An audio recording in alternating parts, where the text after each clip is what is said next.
અને હાલ તો મોટા સમાચાર સામે આવ્યા છે। વિમાનમાં 2 પાયલટ 10 ક્રૂ મેમ્બર્સ સાથે 242 જેટલા લોકો સવાર હતા। જી હા, આ દુર્ઘટનામાં સુમિત સભરવાલ જેઓ વિમાનના કેપ્ટન હતા અને ટેક ઓફ સાથે જ આ વિમાન તૂટી પડ્યું છે। કેમ કે જે આ પહેલા પણ અમે આપને જણાવ્યું હતું કે 1:39 કલાકે અમદાવાદથી ટેક ઓફ થઈને આ વિમાન નીકળ્યું હતું। રનવે 23 થી ઉડ્યું હતું આ વિમાન અને 1:39 કલાકે ટેક ઓફ થયેલું આ વિમાન અચાનકથી ક્રેશ થઈ ગયું।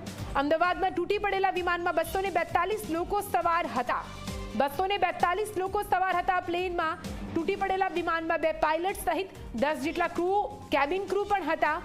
લંડન જઈ રહ્યું હતું આ વિમાન અને ત્યારબાદ ટેકઓફ થયાના તુરંત બાદ જે ક્રેશ થયું તેના પગલે જે લોકો ઘાયલ થયા હતા તેમને અમદાવાદની સિવિલ હોસ્પિટલના ઇમરજન્સી વોર્ડ ખાતે લાવવામાં આવ્યા છે। અત્યાર સુધી 40 કરતાં વધારે લોકોને અહીંયા લાવવામાં આવ્યા છે અને તે લોકોની સારવાર માટેની તજવીજ છે તે ડૉક્ટર દ્વારા હાથ ધરવામાં આવી છે। મહત્વનું છે કે કેટલાક એવા પણ પેશન્ટ આવે છે કે જે ઘટના સ્થળે અથવા તો જે આગની ઘટના, જે પ્લેન ક્રેશ થવાની ઘટના છે ત્યાં જ તેઓ અકસ્માતને કારણે મોતને ભેટ્યા હોય એવી સ્થિતિને પગલે જે લોકો અહીં આવેલા છે તેમને સીધા પીએમ રૂમ ખાતે મોકલવામાં આવે છે। આ દ્રશ્યો તમે જોઈ શકો છો કે એક એમ્બ્યુલન્સ આવે ને ઉભી કે તરત જ બીજી એમ્બ્યુલન્સને મોકલવાની જગ્યાએથી આ દ્રશ્યો જોઈ શકો છો કે જે પેશન્ટ છે જે કદાચ વધારે સુરક્ષિત નહીં હોય, બચવાની હાલતમાં નહીં હોય અથવા તો તે જીવતું નહીં હોય તો તેને સીધું ત્યાંથી રિફર એટલે કે પીએમ છે ત્યાં મોકલવામાં આવે છે। એટલે અનેક લોકો આવે છે। સિવિલ હોસ્પિટલનો સ્ટાફ છે તે અહીંયા ખડે પગે જોવા મળી રહ્યો છે।